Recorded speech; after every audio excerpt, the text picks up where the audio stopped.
Imagine this: you're sitting down with your retirement budget, and suddenly, a single number on August 12th could make or break your entire financial plan for next year. That's the power of the Social Security cost of living adjustment. But here's what most people don't realize: this isn't just about numbers on a spreadsheet. It's about real people, real struggles, and the invisible hand of inflation that quietly erodes purchasing power. What makes this so fascinating is how a single data point, the Consumer Price Index, can ripple through millions of lives. And yet, so few people actually understand what that number means or how it's calculated. Personally, I think this is a perfect example of how complex systems, like Social Security, can feel completely out of our control until we dig into the details. Let's unpack this because, trust me, you'll want to know what's coming next. Here's the thing: the COLA isn't just a random guess.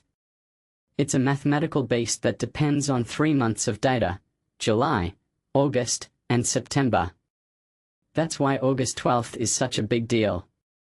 It's the first domino to fall in a chain reaction that determines whether retirees get a 3.4% bump or something higher. But here's where it gets wild: analysts are split.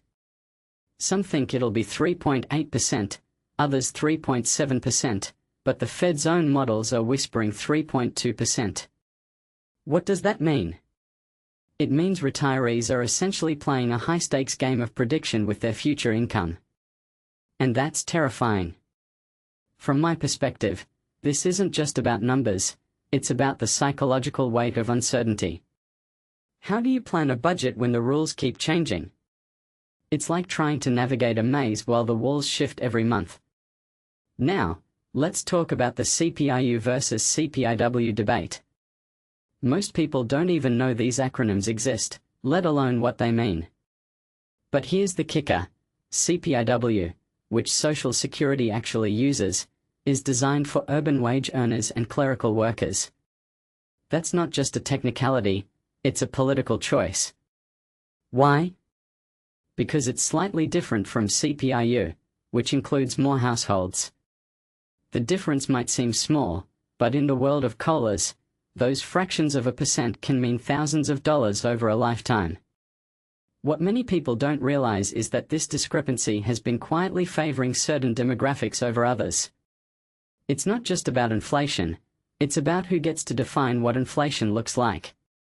That's a deeper issue, right? Who gets to decide what average means when it comes to the cost of living?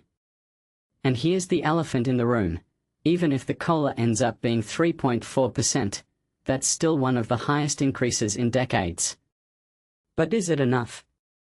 Let's be honest, it's not.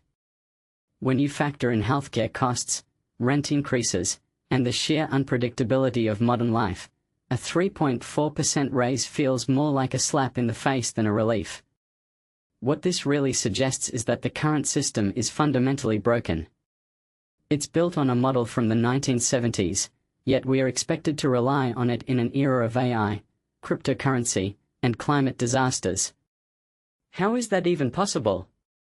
If you take a step back and think about it, this isn't just about retirees, it's about the entire social safety net. If we can't adapt this system to today's realities, what's next? Are we going to watch another generation fall through the cracks because the rules didn't change fast enough? So here's my challenge to you: when August 12th rolls around, don't just watch the numbers. Think about what they mean. If the COLA is lower than expected, how will that affect your retirement plan? Are you prepared for the possibility that the system might not keep up with your needs? And more importantly, what can we do to fix this?